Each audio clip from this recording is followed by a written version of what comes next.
আমরা জানি যে মক্কায় থাকা অবস্থায় রাসূলের কোনো ধরনের সোশ্যাল বা পলিটিক্যাল ক্ষমতা ছিল না। এই অবস্থায় রাসূলের দ্বারা কোনো ধরনের সমালোচনা কিংবা কটাক্ষ মন্তব্য করা, বিশেষ করে তাদের বিরুদ্ধে যারা মক্কার সর্বোচ্চ ক্ষমতায় রয়েছে, এমনই ক্ষমতায় যে তারা যা মন চায় তাই করতে পারে, যাদের বিরুদ্ধে মন চায় যে কোনো অবস্থায় ব্যবস্থা নিতে পারে, স্পেশালি তাদের প্রতি যাদের কোনো সাপোর্ট নেই। একটা সহজ উদাহরণ দেই, যাদের সমাজে তেমন কোনো সাপোর্ট নেই, বলা যায় সমাজের এতিম সদস্যরা, ক্ষমতা থাকলে আপনি তাদেরকে যা মনে চায় করতে পারেন, অপমান করতে পারেন, মারতে পারেন, কাটতে পারেন, ইত্যাদি ইত্যাদি। এবং যেহেতু তাদের কোনো গার্ডিয়ান নেই, ফ্যামিলি নেই, গোত্র নেই, পুলিশ, জাস্টিস, সরকার কিছুই নেই, তার কোনো প্রতিরোধ ব্যবস্থা নেই, সে এখানে একা। সমাজের এমন অবস্থাতেই আল্লাহ সুবহানাহু ওয়া তাআলা রাসূলের উপর এই শক্তিশালী সূরাটি অবতীর্ণ করেন। আগের সূরাটিতে আল্লাহ তাআলা তার নিয়ামতের বর্ণনা করেছিলেন সূরা কুরাইশে। সমাজের এমন অবস্থাতেই আল্লাহ সুবহানাহু ওয়া তাআলা রাসূলের উপর এই শক্তিশালী সূরাটি অবতীর্ণ করেন। আগের সূরাটিতে আল্লাহ তাআলা তার নিয়ামতের বর্ণনা করেছিলেন সূরা কুরাইশে, কোনো ধরনের সতর্কতামূলক কিছু সেখানে ছিল না। এখন এই সূরায় আমরা দেখব যে বর্ণনা ভঙ্গি সম্পূর্ণ বিপরীত হয়ে গেছে। সূরা কুরাইশে আল্লাহ বলেছিলেন যে তোমরা শান্তিতে সফর করতে পারো, গরমে শীতে, আমি তোমাদের খাদ্য দিয়েছি, আমি তোমাদেরকে নিরাপত্তা দিয়েছি।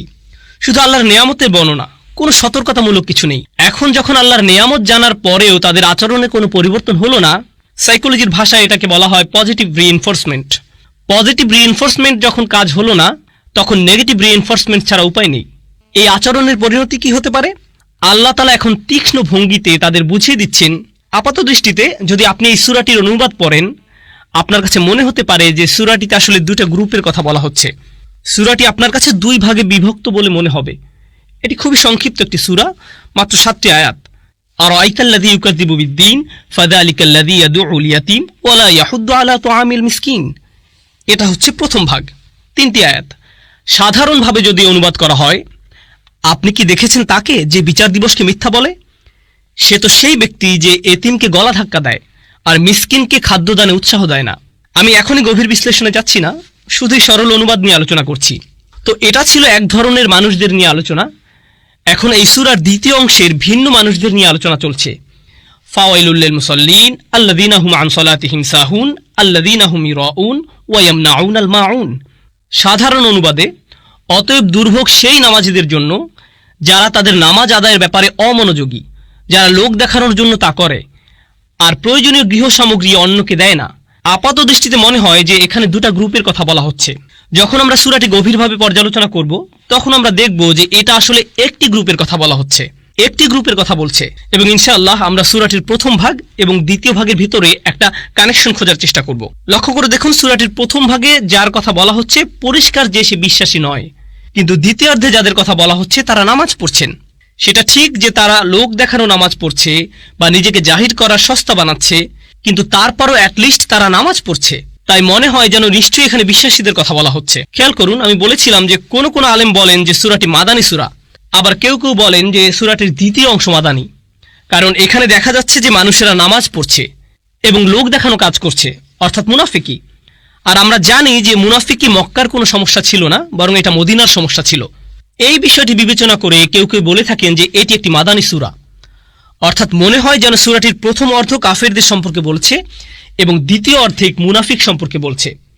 যদিও আলেমদের এই মতটি একটি গ্রহণযোগ্য মত, এই বিষয়ে অধিক গ্রহণযোগ্য ও যৌক্তিক মত হচ্ছে যে এখানে সামগ্রিকভাবে সূরাটিতে কুরাইশদের সম্পর্কে বলা হচ্ছে। আমরা যখন সামনে আরো গভীরভাবে বিষয়টি পর্যালোচনা করব, তখন বিষয়টি আমাদের কাছে আরো স্পষ্ট হবে ইনশাআল্লাহ। এর আগে আমাদের আরো কিছু বিষয় বুঝতে হবে। কয়েকটি সূরা আগে রাসূলুল্লাহ সাল্লাল্লাহু আলাইহি সাল্লামকে সুন্দরভাবে একটি জিনিস বোঝানো হয়েছে। বিষয়টি নিয়ে কয়েক সপ্তাহ আগে আলোচনা হয়েছিল। আয়াতটি সূরা 3-এর। আল্লাহ সুবহানাহু ওয়া তাআলা কয়েকটি বিষয় বোঝানোর পর শক্তভাবে বললেন, ফামা ইউকাযযিবুকা বা'দু বিদ্দীন। এত যৌক্তিকভাবে বোঝানোর পরেও আর কি বাকি থাকে যে কেউ দিনের ব্যাপারে তোমার বিরুদ্ধে মিথ্যা বলবে? আল্লাহ তাআলা বোঝাতে চাচ্ছেন এই সূরার আর্গুমেন্ট এত শক্তিশালী যে আর কারো দিনের ব্যাপারে তোমার বিরুদ্ধে মিথ্যা বলার কোনো কিছু বাকি থাকে না। বিষয়টা নিয়ে আমরা সূরা 3-এ বিস্তারিত আলোচনা করেছি। কিন্তু মানুষ যখন নীতিতে একেবারে তলানিতে গিয়ে পৌঁছায়, তখন সবচেয়ে পাওয়ারফুল আর্গুমেন্টেও তার তেমন কাজ হয় না, অন্তরে প্রভাব ফেলে না। তাই এখন এই সূরা শুরু হচ্ছে এই কথা বলে যে আরাআইতাল্লাযী ইউকাযযিবু বিদ্দীন। সেখানে আল্লাহ বলেছিলেন ফামা ইউকাযযিবুকা বা'দু বিদ্দীন। এখানে আল্লাহ বলছেন আরাআইতাল্লাযী ইউকাযযিবু বিদ্দীন। দুইটি আয়াতের ভাষা খুবই কাছাকাছি, প্রথমটিতে বলেছিলেন আর কি অজুহাত বাকি থাকে যে তারা দিনের ব্যাপারে মিথ্যা বলবে। পরেরটিতে আল্লাহ সেই একই রাসূলের প্রতি বলছেন। আর হ্যাঁ, প্রথম আয়াতটিতে আল্লাহ তাআলা রাসূলের প্রতি বলেছিলেন ফামা ইউকাযযিবু কা, এখানে কা দ্বারা রাসূলুল্লাহ সাল্লাল্লাহু আলাইহি সাল্লামকে বোঝানো হচ্ছে। এই সূরাতে প্রথম আয়াত আরাআই তা, এখানে তা দ্বারা একইভাবে রাসূলুল্লাহকে বোঝানো হচ্ছে। তুমি কি দেখেছো সেই ব্যক্তিকে, মানে হে নবী তুমি কি সেই ব্যক্তিকে চেনো যে দিনের ব্যাপারে মিথ্যা বলে। এত চমৎকার সব যুক্তি দ্বারা বোঝানোর পরও অকৃতজ্ঞতার কত উচ্চ লেভেলে সেই ব্যক্তি পৌঁছেছে। এত কিছুর পরেও সে দিনের ব্যাপারে মিথ্যা বলছে। কত নিচু মন মানসিকতার পতন ঘটেছে তার। আল্লাহ এই সূরাতে প্রকাশ করবেন এই ব্যক্তি কিভাবে নিম্ন থেকে নিম্নতর মানসিকতার এই পর্যায়ে পৌঁছেছে। সূরা 3-এ আল্লাহ শুধু সতর্ক করেছিলেন সুম্মা রাদাদনাহু আসফালা সাফিলিন, মনে আছে নিশ্চয়ই আপনাদের, নিচ থেকে নিচতর। এখন এই সূরাতে আল্লাহ উদাহরণ দিয়ে দেখিয়ে দিবেন। আগের সূরাটিতে বিষয়টা ছিল ব্যাপক, সেখানে সমগ্র মানব জাতি সম্পর্কে বলা হয়েছে লাকাদ খলাকনাল ইনসানা, মানে সমগ্র মানব জাতি। কিন্তু এই সূরা আসছে শুধু কুরাইশদের নিয়ে, এবং রাসূলকে জিজ্ঞেস করা হচ্ছে তুমি কি দেখেছিলে। এখন রাসূল দেখেছেন কি? তিনি নিশ্চয়ই সমগ্র মানব জাতি দেখেননি, তিনি দেখেছেন শুধু কুরাইশদের। অর্থাৎ এখন আঙুল তাক করা হয়েছে কুরাইশদের দিকে। জেনারেল ওয়ার্নিং থেকে পরিবর্তিত হয়ে বিষয়টি খুবই সীমিত আকারে, নির্দিষ্টভাবে এবং সরাসরি এই অপরাধীদের প্রতি ইঙ্গিত করা হচ্ছে।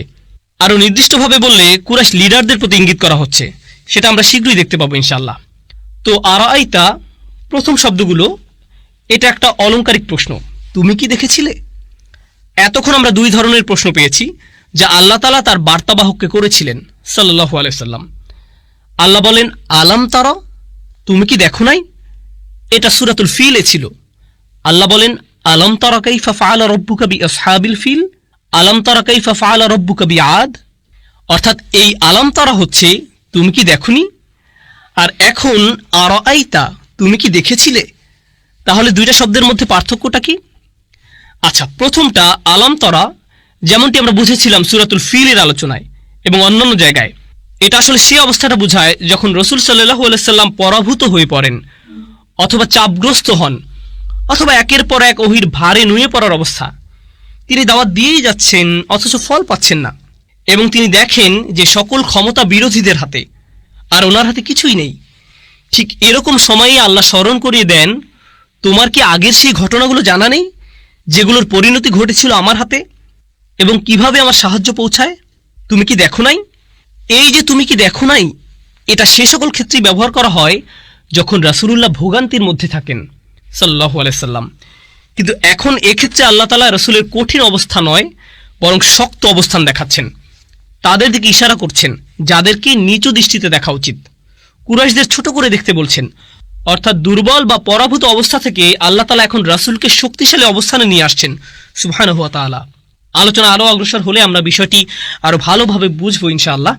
আরেকটা বিষয় যেটা খুবই গুরুত্বপূর্ণ আমাদের জন্য, সেটা হলো আল্লাহর দয়া।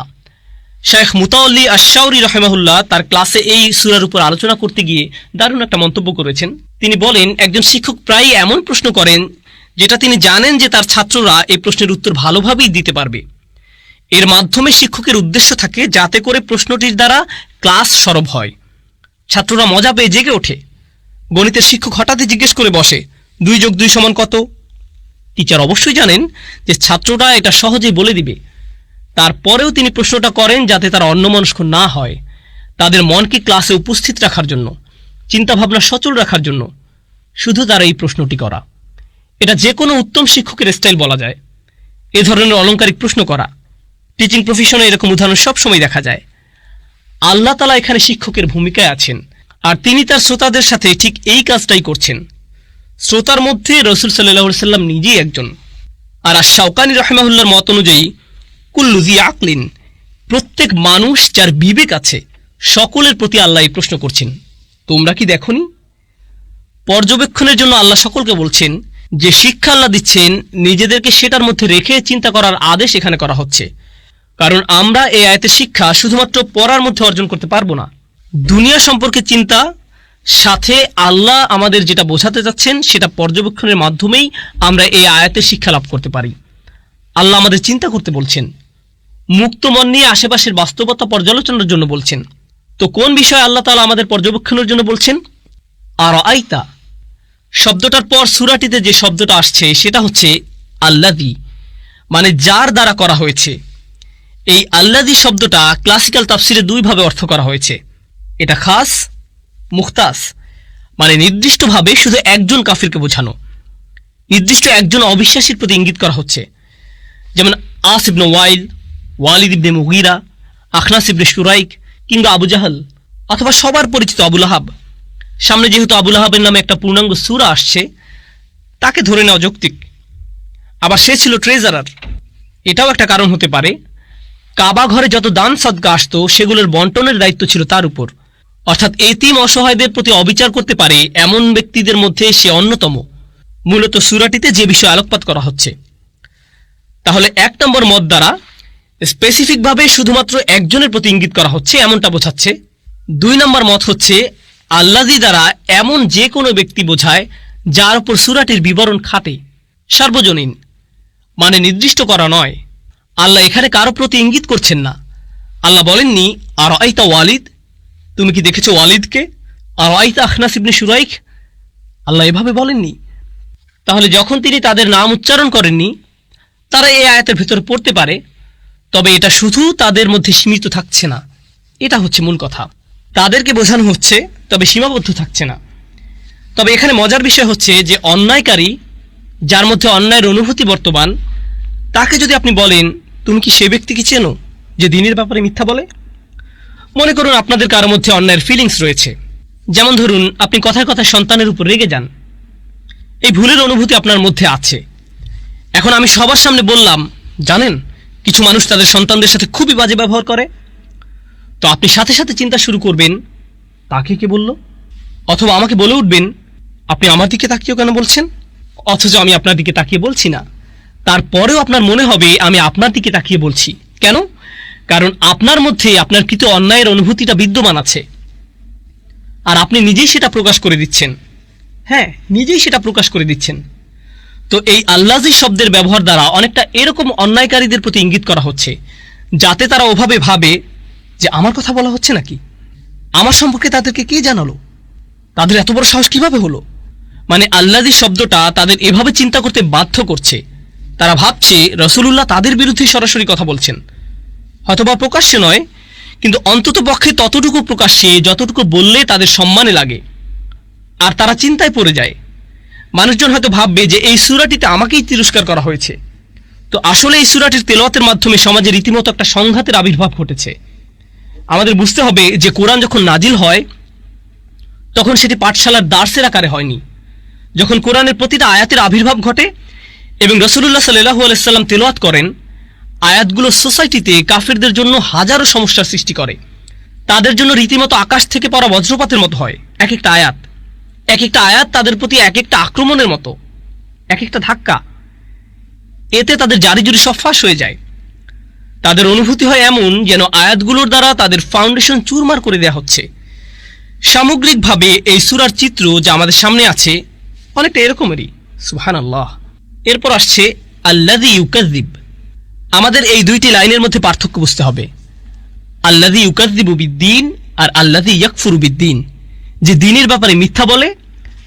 মানে যদি এটা সাধারণভাবে অনুবাদ করা হয় যে দ্বীনের ব্যাপারে মিথ্যা বলে বনাম যে দ্বীনকে অস্বীকার করে। কুফর অর্থাৎ পরেরটা হচ্ছে সরাসরি অস্বীকার, বাতিল ঘোষণা করা। বুঝতে হবে যে কুফর আর তাকযীবের মধ্যে পার্থক্য কি। তাকযীব, প্রথম শব্দটা হচ্ছে তাকযীব, কাযযাবা ইউকাযযিবু তাকযীব।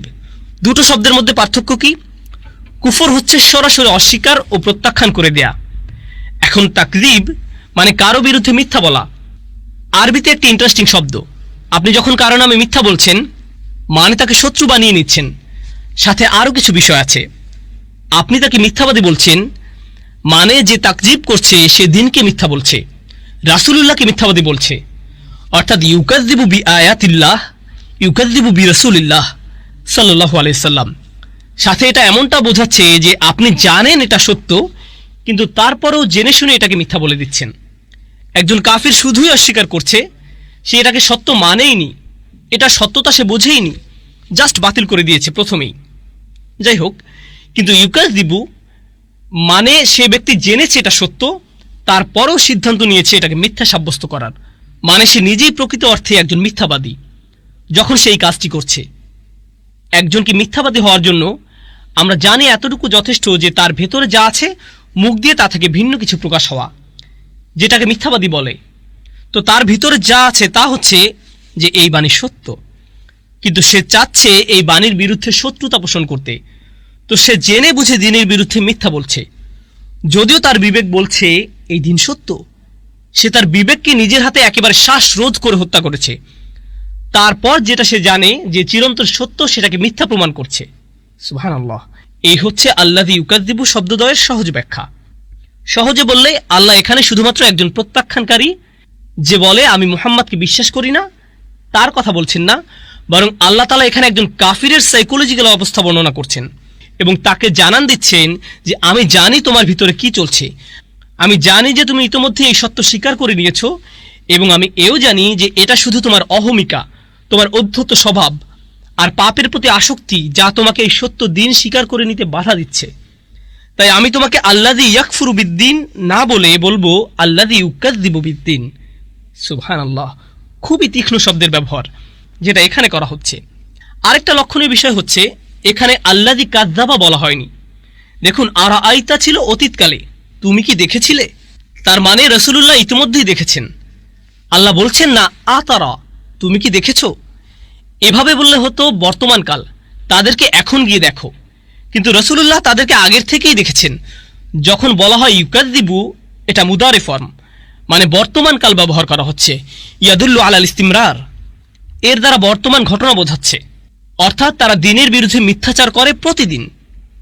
অসংখ্য সুযোগ আসে তাদের সামনে যাতে তারা সত্যকে গ্রহণ করে নেয়, কিন্তু তারা সেসবের প্রত্যেকটিকে প্রত্যাখ্যান করে।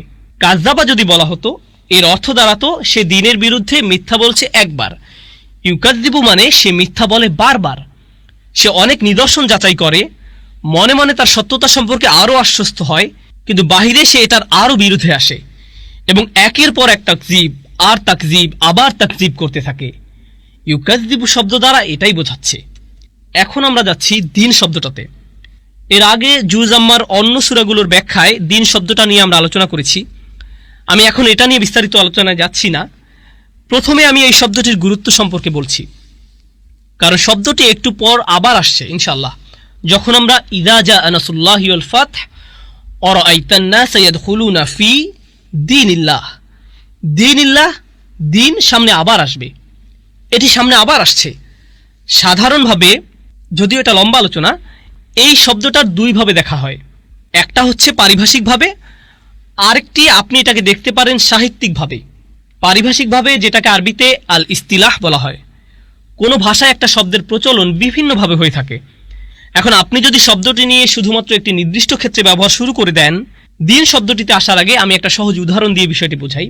যেমন ধরুন জার্নাল শব্দটি, এখানে সবাই জানেন জার্নাল শব্দ দ্বারা কি বোঝানো হয়, কিন্তু আপনি যদি কোনো পত্রিকার একজন সম্পাদক হন অথবা আপনি কোনো প্রকাশনীর সাথে জড়িত হন, আপনি যখন জার্নাল শব্দটা শুনবেন সাথে সাথে আপনার মনে নির্দিষ্ট ধারণার অবতারণা হবে। এখন আপনি আর কারো ব্যক্তিগত জার্নাল যেখানে কিছু কথাবার্তা ইত্যাদি থাকে এমন কিছু চিন্তা করবেন না। এখন আপনি ছাপার সাথে জড়িত জার্নাল অথবা একাডেমিক জার্নাল এর ব্যাপারে চিন্তা করবেন। একইভাবে আপনি যদি কোনো অ্যাকাউন্টেন্টের সাথে কথা বলেন, তার কাছে জার্নাল বলতে অ্যাকাউন্টিং এর সাথে জড়িত জার্নালের কথা মনে হবে, যেখানে রেকর্ড সংরক্ষণ করা হয়, ডেবিট ক্রেডিট ইত্যাদি আলোচনা থাকে। অর্থাৎ শব্দটা ব্যাপক, কিন্তু এটা যখন নির্দিষ্ট কোনো ফিল্ডের মানুষের সাথে নির্দিষ্ট বিষয়ে আলোচনা হচ্ছে, অর্থটাও তখন নির্দিষ্ট হয়ে যাচ্ছে। একই বিষয়টি আমরা লক্ষ্য করতে পারি সাইট শব্দটার ক্ষেত্রে। আপনি যদি কনস্ট্রাকশনের কাজ করে এমন কারোর সাথে আড্ডা দেন আর বলেন আমি একটি সাইটে কাজ করি, তাহলে দেখবেন সে ভাববে আপনি একটি কনস্ট্রাকশন সাইটে কাজ করেন। এখন একই কথাটা যদি আপনি কোনো ওয়েব ডেভেলপার অথবা প্রোগ্রামারের সাথে বলেন, সে ভাববে আপনি সম্ভবত কোনো ওয়েবসাইটের কথা বলছেন। অর্থাৎ বিষয়টি পরিষ্কার যে নির্দিষ্ট প্রেক্ষাপটের ক্ষেত্রে একটি শব্দ নির্দিষ্ট অর্থ বহন করে। আরবি ভাষায় কিছু শব্দের ক্ষেত্রেও বিষয়টি একইভাবে কাজ করে। ইসলামের আবির্ভাবের পরে সেগুলো কিছু নির্দিষ্ট অর্থ প্রকাশের জন্য ব্যবহৃত হয়। যেমন সালাত শব্দটা আরবদের কাছে আগে থেকেই ছিল, এটা নির্দিষ্ট অর্থও ছিল, কিন্তু যখন ইসলাম চলে আসলো এই শব্দটা আর যে কোনো ইবাদতের জন্য ব্যবহার হতো না। তাহলে কিসের জন্য ব্যবহার হতো? সেই নির্দিষ্ট পবিত্র ইবাদতের জন্য যা দিনে অন্ততপক্ষে 5 বার সম্পন্ন হয়। হ্যাঁ, এই শব্দ দ্বারা শুধু এটাই বোঝানো হতো, নির্দিষ্ট এই ইবাদত। ইসলামের আগমনের পর সালাত শব্দ দ্বারা শুধুমাত্র ঝুঁকে সেজদা বা সকলে মিলে হাত উপরে তুলে ভিন্ন কোনো প্রার্থনা কিংবা মোমবাতি জ্বালানো ইত্যাদি কিছুই বোঝানো হতো না। পুরোপুরি পরিবর্তন এবং নির্দিষ্ট হয়ে গেল। একইভাবে আমাদের এই দিন শব্দটার ব্যাপারেও বলা যায়, আরবে এটার সাধারণ অর্থ প্রচলিত ছিল, কিন্তু ইসলামের আগমনের পরে এর দ্বারা শুধুমাত্র ইসলামই বোঝানো হলো। যখন আপনি বলেন আর দিন, তার দ্বারা সেই দিনের বিরুদ্ধে মিথ্যা বলে। ইসলামের আগমনের পর এখানে দিন দ্বারা নির্দিষ্টভাবে ইসলামকে বোঝানো হচ্ছে। এজন্য কিছু কিছু আলেমরা এই মন্তব্য করেছেন যে এই আয়াত দ্বারা তুমি কি দেখেছো সেই ব্যক্তিকে যে ইসলামের বিরুদ্ধে মিথ্যা বলে, এমন বোঝানো হচ্ছে, দিন ইসলামকে বোঝানো হচ্ছে। কিন্তু অন্যরা বলছেন যে না, যেহেতু এটা মাদানী সূরা এবং ইসলাম শব্দটি এখনও এত পরিচিতি পায়নি, দিন শব্দ দ্বারা আল্লাহ এখানে ইসলামকে বোঝাচ্ছেন না, বরং এর দ্বারা সাধারণ অর্থটি বোঝাচ্ছে। অর্থাৎ দ্বিতীয় মতের আলেমগণ দিন শব্দের শাব্দিক অর্থটাই এখানে ধরেছেন। আর বর্তমানে দুইটি মতামতই গ্রহণ করা হয়। এই আয়াতে ব্যবহৃত ভাষা এতটাই ব্যাপক যে দুটি মন্তব্যই গ্রহণযোগ্য।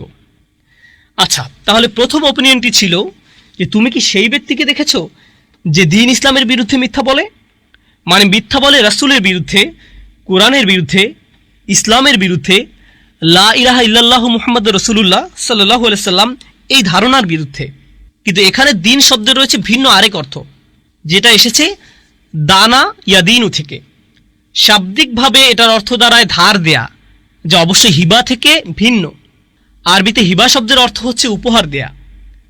দাইন আর হিবা এই দুই শব্দের মধ্যে পার্থক্য হচ্ছে, হিবা দেওয়ার পর কেউ এটা ফেরত পাওয়ার আশা করে না, কিন্তু দাইন দেওয়ার পর অবশ্যই সেটা ফেরত আশা করে। এবং এটা আরবদের কাছে এতই বিরক্তিকর ছিল যে কেউ যদি উপহার দিয়ে সেটা ফেরত আশা করে, তাহলে তারা বলতো এটা অনেকটা এমন যেন সে তার বমি ফেরত চাচ্ছে। এটাকে এতই নিচু কাজ মনে করতো তারা, উপহার দিয়ে এভাবে ফেরত নেওয়াটা। কিন্তু দাইনের ব্যাপারটা হলো সেটা থেকে আলাদা। আমি যদি দাইন অর্থাৎ ধার দিয়ে থাকি, তাহলে অবশ্যই এটা নির্দিষ্ট সময়ে আমাকে ফেরত দিতে হবে। পরিশোধ করার এই সিস্টেম, শোধ করে দেওয়ার এই ধারণাটা, এটা আরবরা শুধু ধারের ক্ষেত্রেই নয়, বরং সকল ক্ষেত্রেই ব্যবহার করত। যেমন আরবদের এই প্রবাদ কামা তাদিনু তুদানু, অর্থাৎ মানুষদের সাথে তুমি যেভাবে আচরণ করবে তোমার সাথে সেভাবেই আচরণ করা হবে, তুমি যেভাবে লেনদেন করবে তোমার সাথে ওভাবেই করা হবে। দিন্নাহুম কামা দানু, আমরা তাদের সাথে সেভাবে করেছি তারা আমাদের সাথে যেভাবে করেছে। কারো প্রতিদান ঠিক সেভাবে দেয়া, ঠিক যেভাবে তারা প্রথমে আচরণ করেছিল।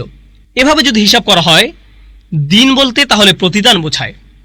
এবং প্রতিদানের দিক থেকে বিবেচনা করলে আমাদের আগে বুঝতে হবে, নবুয়তের একেবারে শুরুতে যে বিষয়ে রাসূলুল্লাহ সাল্লাল্লাহু আলাইহি সাল্লাম কথা বলা শুরু করেছিলেন, যেটা থেকে মূলত বিতর্কের শুরু হয়।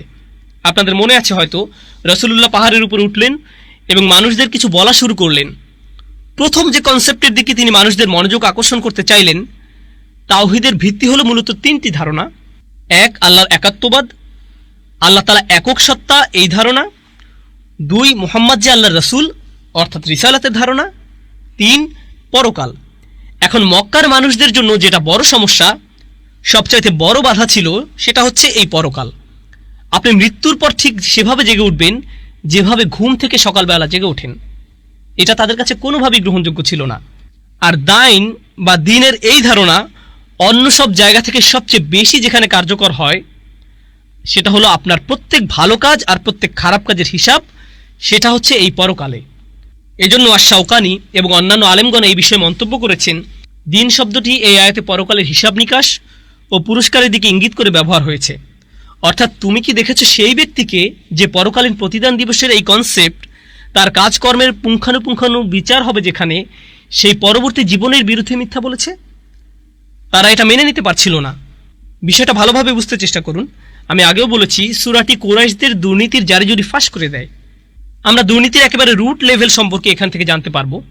আসলে আপনি সৃষ্টিকর্তায় বিশ্বাস রাখতে পারেন, ধর্মে বিশ্বাস রাখতে পারেন, কিন্তু যদি আপনার সেই বিশ্বাস দুর্বল হয়, এক্ষেত্রে যে পরকালের জবাবদিহিতা সম্পর্কে আপনার গুরুত্ব নেই, তাহলে আপনার দ্বারা অন্যায় জুলুম হবেই।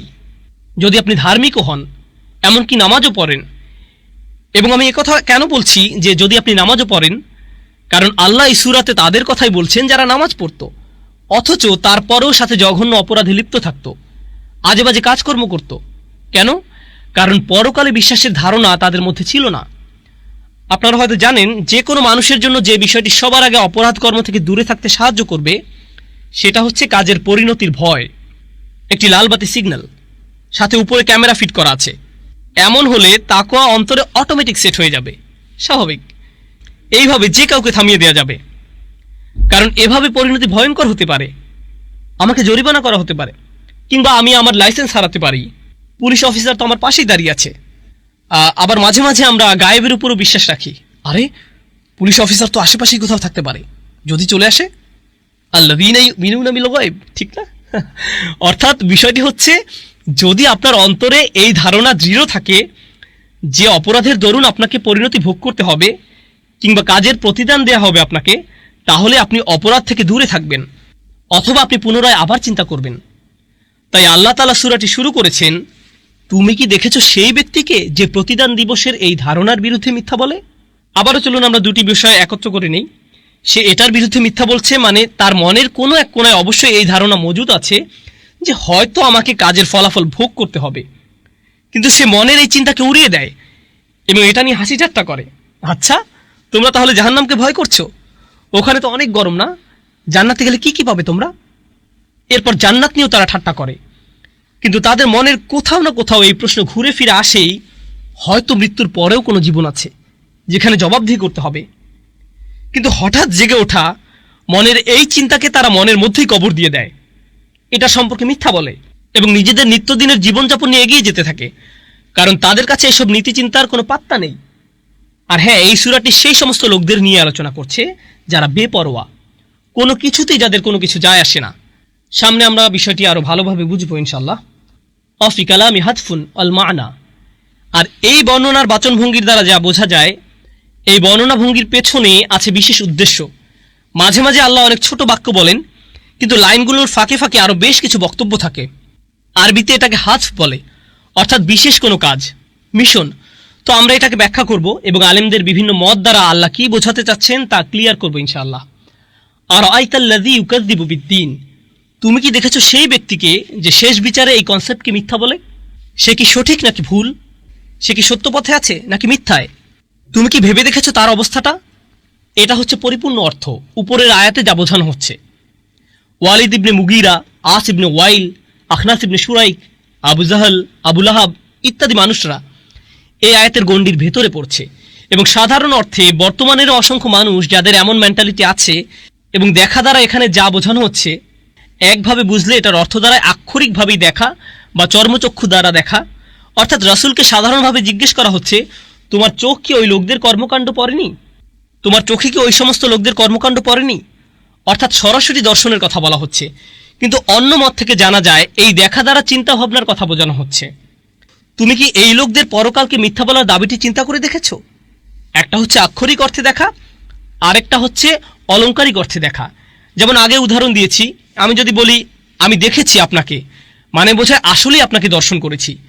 কিন্তু কোনো ঘটনা বর্ণনা করার পর যদি বলি ও আই সি, মানে এখানে দেখা দ্বারা বোঝাচ্ছে যে আমি বুঝলাম। এই দেখা চোখের দেখা না, বরং মনের দেখা, অর্থাৎ অলংকারিক দেখা। তুমি কি বুঝতে পারছো সেই ব্যক্তিকে যে প্রতিদান দিবসের ধারণাটির বিরুদ্ধে মিথ্যা বলে? এরপর আসুন দ্বিতীয় বিষয়টি, আর আইতা, তুমি কি দেখেছো, তুমি কি চিনতে পেরেছো সেই ব্যক্তিকে যে পরকালীন বিচার হওয়ার এই ধারণার বিরুদ্ধে মিথ্যা বলে? সে কেমন মানুষ? তুমি কিভাবে এমন মানুষকে চিনবে? কিভাবে বুঝবে যে এই ব্যক্তি পরকালে তাকে যে কাঠগড়ায় দাঁড়াতে হবে সেটা মানেই না? প্রশ্নটা এখানে করা হয়েছে। সাধারণত এই ধরনের প্রশ্ন হয় এমন যেটা শুনে আপনার মনে হবে যে এটার উত্তর তো আমি আগে থেকেই জানি, কিন্তু এই সূরাটিতে আল্লাহ তাআলা এখানে উত্তর দিয়ে দিচ্ছেন। তিনি বলছেন, আমি তোমাকে বলে দিচ্ছি কিভাবে তুমি বুঝবে যে অমুক ব্যক্তির পরকালের উপর কোনো বিশ্বাস নেই। ফাযালিকাল্লাযী ইয়াদউল ইয়াতীম। ফা শব্দটি এখানে অনেক গুরুত্বপূর্ণ। ফা অর্থাৎ তারপর। আমরা এই শব্দটায় কিছুটা সময় ব্যয় করব ইনশাল্লাহ, যখন এই আয়াতটি নিয়ে বিস্তারিত আলোচনা করব। আপাতত আগের আয়াতটি আলোচনা শেষ করা যাক। একটা মত হচ্ছে যে আরাইতা দ্বারা শুধুমাত্র রাসূলুল্লাহ সাল্লাল্লাহু আলাইহি ওয়াসাল্লামকে বোঝানো হচ্ছে না, বরং যে কোনো ব্যক্তি যার নিজের জন্য সুস্থভাবে চিন্তা করার সামর্থ্য রয়েছে, তুমি কি চিন্তা করে দেখেছো দ্বারা সেই ব্যক্তির দিকে ইঙ্গিত করা হচ্ছে যার চিন্তা করার সামর্থ্য রয়েছে। হাযাল্লাযী ইউকাযযিবু বিদ্দীন বা'দা যুহুরি দালাইলিহি। তুমি কি দেখেছো সেই ব্যক্তিকে যাকে সমস্ত দলিল প্রমাণ দেখানোর পরেও সেই দিনের বিরুদ্ধে মিথ্যা বলে? আমরা ইতিমধ্যে সূরা 3 এবং সকল দলিল প্রমাণাদির প্রদর্শন নিয়ে আলোচনা করেছি। আল্লাহ বলছেন, এখন তুমি আর কিভাবে অস্বীকার করবে? ফামা ইউকাযযিবুকা বা'দু বিদ্দীন, কিন্তু তারপরেও আর আইতাল্লাযী ইউকাযযিবু বিদ্দীন, এত কিছুর পরেও, এত পরিষ্কারভাবে বুঝিয়ে দেওয়ার পরেও সে দ্বীনের বিপক্ষে মিথ্যা বলছে। এর পরেও সে কিভাবে এমন করতে পারে? তারপর আরেকটি বিষয়, যদিও এটা আমি স্কিপ করে যাব, এটা নিয়ে আগে বলেছি, নির্দিষ্টভাবে একজনকে ইঙ্গিত করা আর সকলকে বোঝানোর বিষয়টা। কিন্তু একটু বলতে হয়, ইমাম রাজির একটা চমৎকার মন্তব্য, যেটা আসলে খুবই উদ্দীপ্তকর।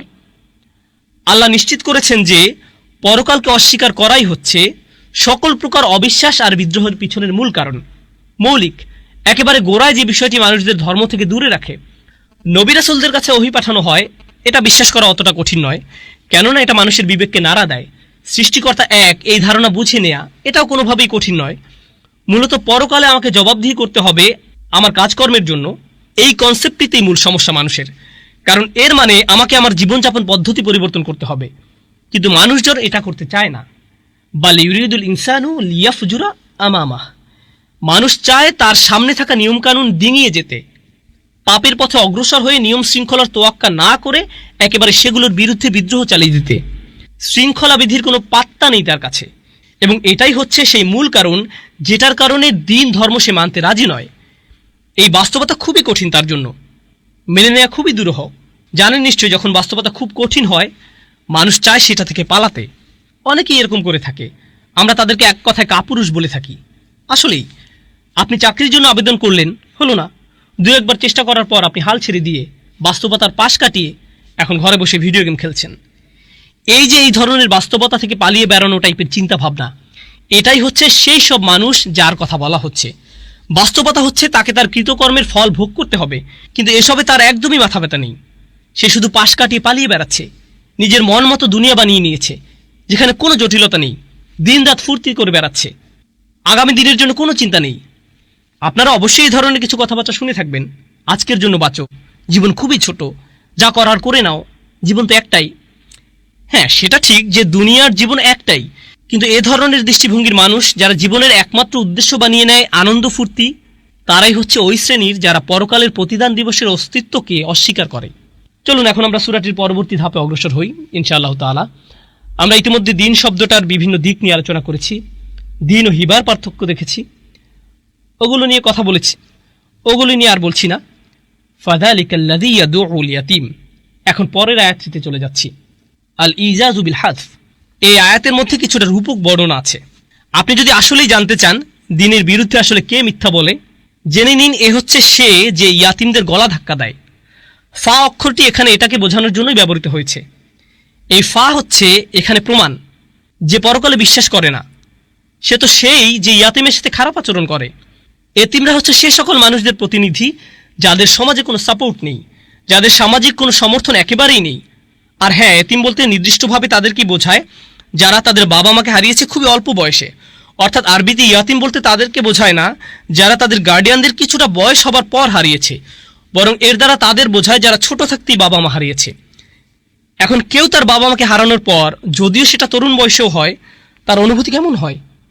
সে সমাজে নিজেকে একাকী ভাবা শুরু করে, মানসিকভাবে বিপর্যস্ত হয়ে পড়ে, পায়ের নিচের মাটি সরে গেছে এমন একটা অনুভূতি তাকে গ্রাস করে। এই পরিস্থিতি খুবই কষ্টের যদি সে একজন প্রাপ্তবয়স্ক হয় তারপরও। তাহলে একটা শিশুর জন্য এই পরিস্থিতি কতটা দুঃখের হতে পারে ভাবতে পারেন? লক্ষ্য করুন, আমরা একটু প্রাপ্তবয়স্ক হয়ে গেলে বাবা মাদের খুব একটা স্মরণ করি না, কিন্তু একটা বাচ্চার ক্ষেত্রে একটু শুধু চিন্তা করে দেখুন, সেই দিনে কতবার আব্বা আম্মাকে ডাক দেয়, আম্মু, আব্বু, আম্মা, বাবা। সে সারাদিন ডাকতেই থাকে। একই ঘরে থাকার পরেও সে যদি তার মাকে 2 মিনিটের জন্য না দেখতে পায়, ডাক দিয়ে ওঠে, মা তুমি কোথায়, তুমি কোথায়? প্রতিটি শিশুর ক্ষেত্রে এমন হয়। তাদের প্রয়োজন, তাদের আশ্রয়, তাদের দুনিয়াটাই এই বয়সে তাদের আম্মা কিংবা তাদের আব্বা। এখন যখন এই আম্মা আব্বা তাদের থেকে বিচ্ছিন্ন হয়ে যায়, ইয়াতিম, চিন্তা করতে পারেন কতটা অসহায় তখন এই শিশু, আর কতটা কষ্টের তখন তার জীবন।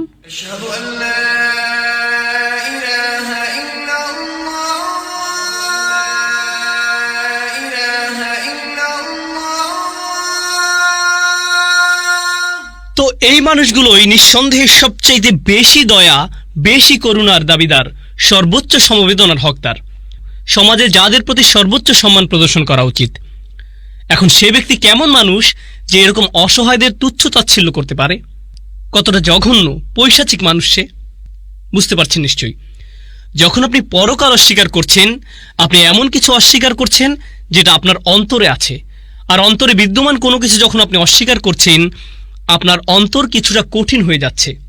আর যখন অন্তরটা কঠিন হয়ে যাচ্ছে, সেখান থেকে যা কিছু হারিয়ে যাবে তার মধ্যে একটা হচ্ছে দয়াশীলতা।